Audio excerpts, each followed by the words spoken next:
Olá, eu sou o pastor Mike, secretário de Comunicações aqui da Diretoria Geral de Cultura e Educação Cristã, e estou por aqui hoje para apresentar para vocês o professor da nossa aula de hoje. E hoje iremos receber aqui o pastor Valdivan Nascimento para tratar de um tema muito relevante para nós.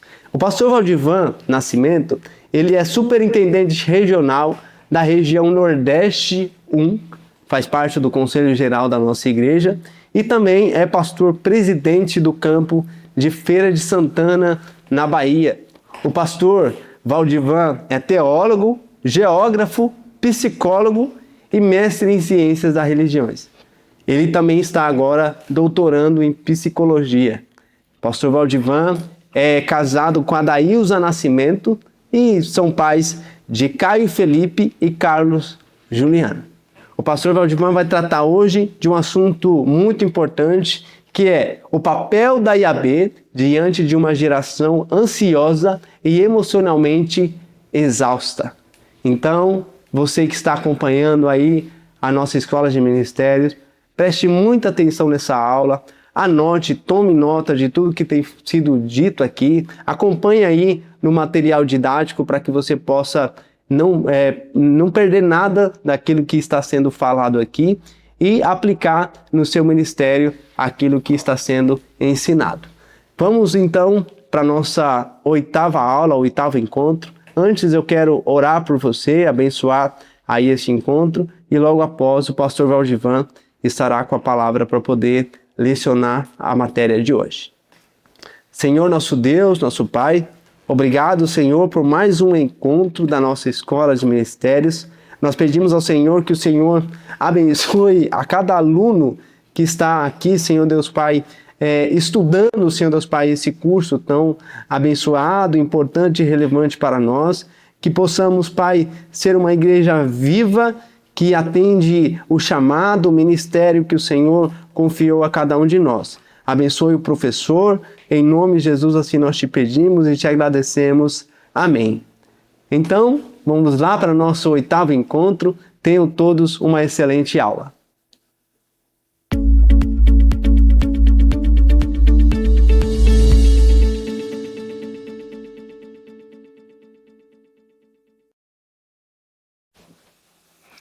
Olá, meus irmãos, a paz do Senhor.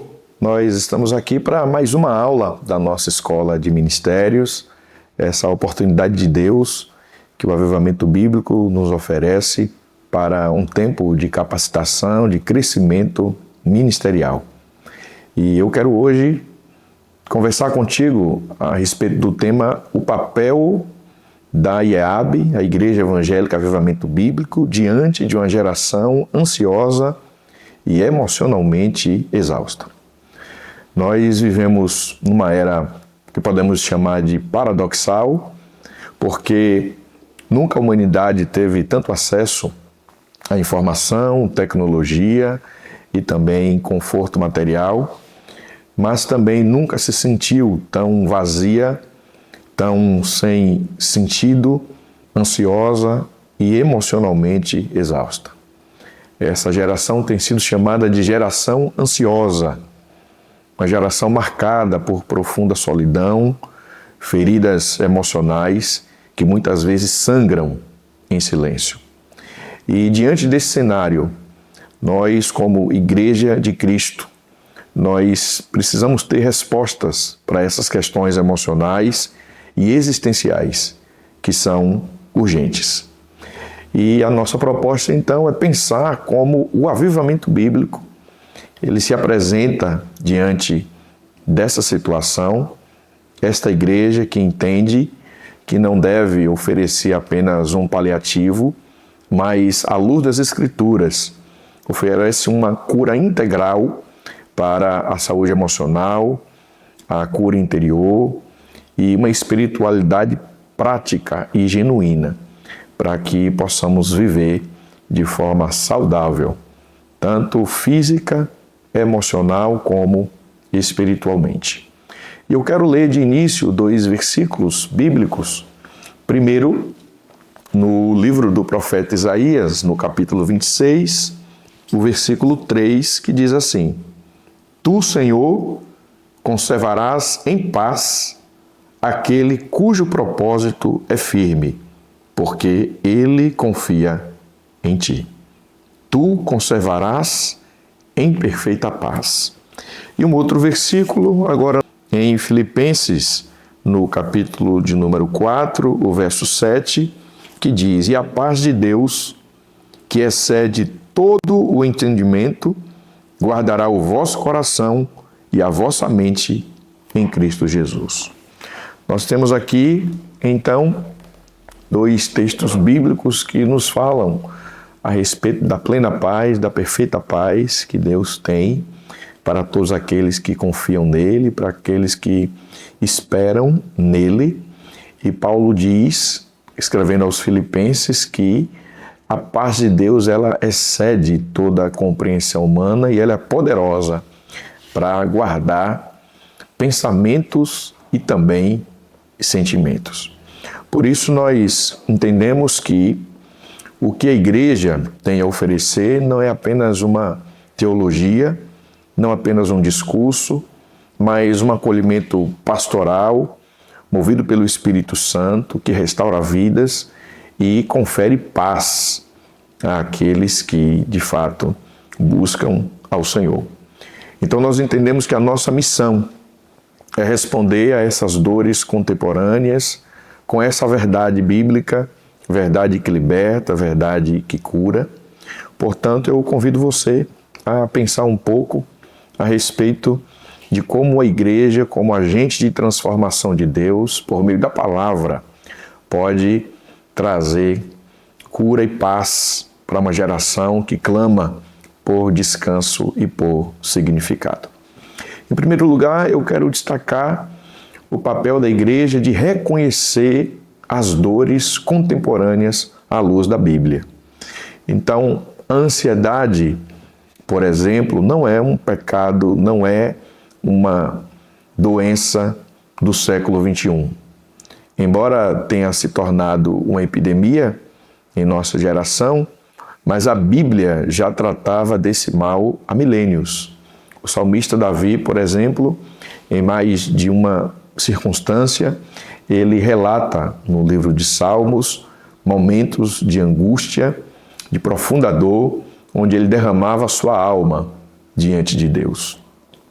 Mesmo o apóstolo Paulo, que foi um gigante da fé, o maior missionário da igreja cristã de todos os tempos, ele falou em suas cartas das pressões que ele sofria de todos os lados e o cuidado de todas as igrejas que o oprimia diariamente, que lhe trazia peso diariamente. Portanto, essa exaustão emocional que nós vemos hoje, que muitas vezes é caracterizada por esgotamento, por falta de sentido, ela está também descrita na Bíblia, né, por meio de muitos personagens que eram homens como nós, sujeitos às mesmas dores e paixões que a gente. Está aí o exemplo do próprio Elias, no Antigo Testamento, que após uma grande vitória espiritual, mergulhou em uma profunda depressão, chegando a ter desejo de morte. Nós entendemos que essas dores são reais. Essas dores, elas precisam ser validadas. Então nós, embora nós reconheçamos a esfera espiritual, não entendemos que a depressão, a ansiedade, o pânico, por exemplo, são sintomas de falta de fé ou simplesmente opressão demoníaca. Nós precisamos olhar para o ser humano em sua integralidade. O ser humano é corpo, é alma e é espírito, como nos ensina 1 Tessalonicenses, capítulo 5, verso 23. E é nessa perspectiva de integralidade que nós reconhecemos as dores dessa geração e que precisam ser validadas e não encaradas como falta de fé ou falta de firmeza espiritual. Uma segunda questão é como a Bíblia trata a respeito da cura interior e da saúde emocional. Então eu quero trazer de forma breve alguns fundamentos bíblicos a esse respeito. Primeiro, quando nós falamos sobre cura interior, nós estamos falando de um processo, não é, pelo qual Deus, através do seu Espírito, cura a nossa alma, sara as nossas feridas e traz um novo ânimo, um novo alento para as nossas emoções. A cura interior nos liberta de mágoas, nos liberta de complexos e restaura a nossa identidade em Deus.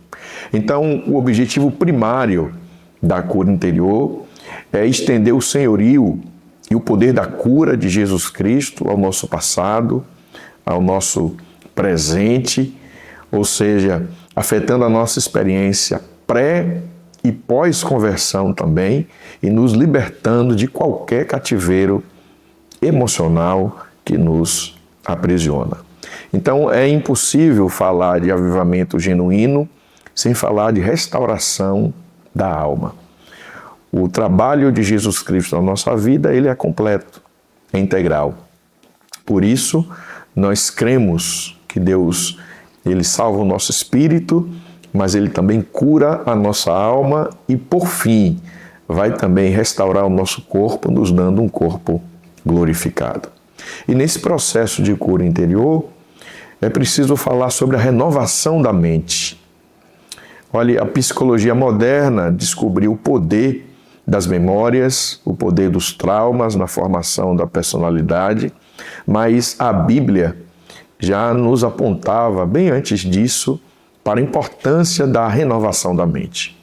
Em Romanos capítulo 12, verso 2, Paulo nos exorta a não nos conformarmos com esse mundo, não tomarmos a forma deste mundo, mas a sermos transformados pela renovação da nossa mente.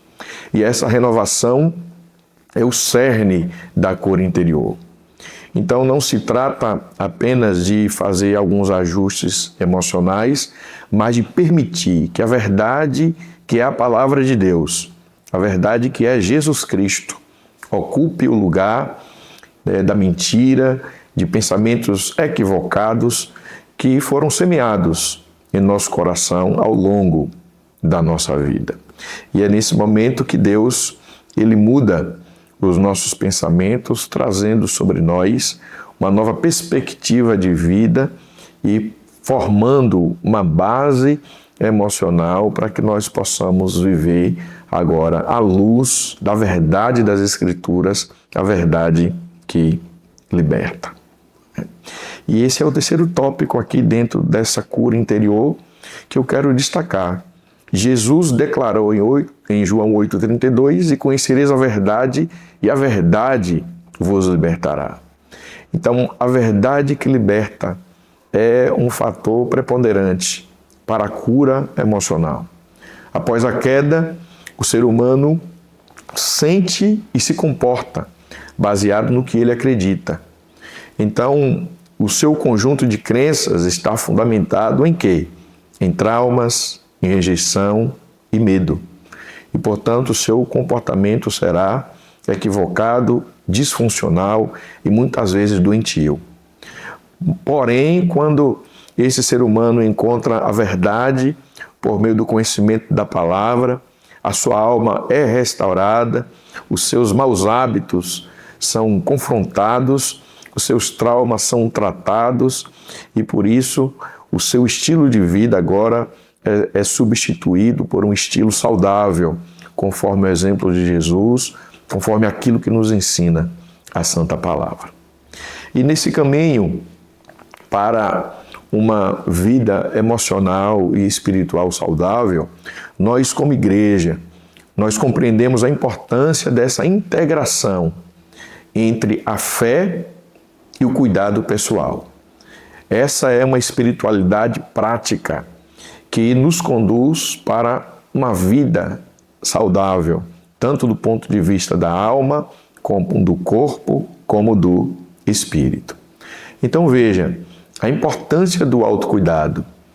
Nós precisamos compreender a importância do autocuidado de todo o nosso ser, especialmente quando nós estamos falando a respeito de cuidados com o corpo e cuidados com a mente. Então nós, no avivamento bíblico, nós compreendemos que a espiritualidade, ela é bíblica e ela deve ser integral. O próprio Jesus, em seu ministério terreno, ele também cuidou de si. Jesus se retirava para lugares desertos para orar e para descansar. Jesus fez isso mais de uma vez. Ele nos ensina então que o descanso não é luxo, mas necessidade. Certa vez Jesus convidou os discípulos para um lugar deserto a fim de que eles descansassem, porque eles estavam agitados, sem mesmo ter tempo nem para comer e nem para descansar. Marcos capítulo 6, o verso 30 nos informa isso. Então veja, o próprio apóstolo Paulo diz a Timóteo: tem cuidado de ti mesmo e da doutrina. Então é preciso compreender a dimensão do autocuidado para que nós possamos ter uma vida emocionalmente sadia, e o autocuidado se torna uma prevenção para a ansiedade, para a depressão e outros transtornos emocionais. E essa espiritualidade prática, portanto, inclui, primeiro, oração e meditação na palavra. Essas são fontes de renovação da nossa mente e conferem a nós paz interior. Segundo, o valor do corpo. É preciso cuidar da saúde física, é preciso cuidar da alimentação, buscar ter um sono saudável. Tudo isso não é carnal, tudo isso é mordomia do templo do Espírito Santo, que é o nosso corpo e que Deus nos deu para nós cuidarmos bem. Então, considere fazer atividades físicas, considere ter uma alimentação balanceada. É necessário incluir momentos de lazer e descanso em nossa rotina para que as nossas emoções estejam sempre controladas e nós possamos viver de forma sadia. E terceiro, essa espiritualidade também inclui o apoio profissional. Então nós, no avivamento bíblico, nós compreendemos que não há nenhuma incompatibilidade entre a busca da cura interior por meio da oração, por meio da palavra, por meio da fé, com também o ato de buscar apoio psicológico ou mesmo tratamento psiquiátrico. São vários estudos científicos que indicam que a oração pode atuar como recurso adicional no enfrentamento de dificuldades emocionais, promovendo benefícios à saúde mental. Então, estudos indicam que a oração pode atuar como recurso adicional no enfrentamento de dificuldades emocionais, promovendo benefícios à saúde mental.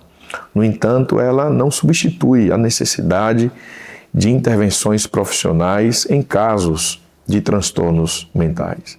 Então, a combinação de práticas espirituais com tratamentos terapêuticos proporciona uma abordagem mais abrangente e eficaz.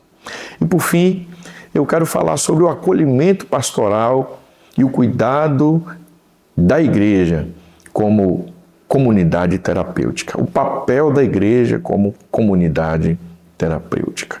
A igreja, ela, por definição, ela é uma comunidade terapêutica, ela é uma comunidade onde há cura, onde há cuidado, né? Não assumindo, obviamente, o papel do consultório psicológico, mas sim resgatando a sua essência como corpo de Cristo, como organismo, onde um membro cuida do outro. E o apóstolo Paulo nos ensina, escrevendo aos Coríntios, que quando um membro sofre, todos os membros sofrem com ele. E é exatamente por meio desse princípio de interdependência, comunhão e cuidado mútuo que cada congregação se transforma em um ambiente de cura. Então nós entendemos em nossa igreja que o acolhimento pastoral, ele vai além dos encontros no gabinete. Ele se materializa também nos pequenos grupos, nas reuniões de oração, nos encontros após culto, no olhar atento daquele irmão que percebe que o outro está sofrendo em silêncio. Então, uma comunidade terapêutica genuinamente bíblica oferece segurança e suporte emocional para que as pessoas possam baixar suas defesas, confessar suas lutas sem medo de condenação e encontrar na igreja uma extensão do amor de Cristo que não julga, mas que restaura. E é nesse espaço de graça que a alma ferida encontra repouso, que o coração ansioso encontra paz e que o exausto encontra ombros amigos para compartilhar o fardo, pois nós sabemos que fomos chamados para levar as cargas uns dos outros e assim cumprir a lei de Cristo.